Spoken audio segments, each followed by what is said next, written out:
Bagi MBPP, ESG bukan sekadar satu rangka kerja pentadbiran, malah merupakan satu komitmen sosial dan moral dan institusi terhadap warga Pulau Pinang.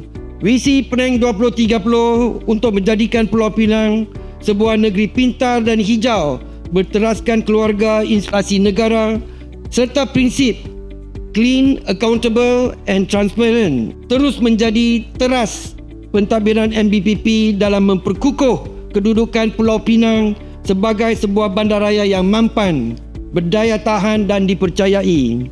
Syabas dan tahniah siap-siap kepada MBPP sebagai PBT pertama yang diiktiraf dengan sijil ESG. Malaysia ada 156 PBT. Again, it proved that Penang leads. Dan yang kata pepatah Melayu, yang baik dijadikan teladan, yang buruk dijadikan sempadan. Saya harap teladan yang baik ini akan turut diikuti, dicontohi, dibelajar oleh 155 PBT yang lain.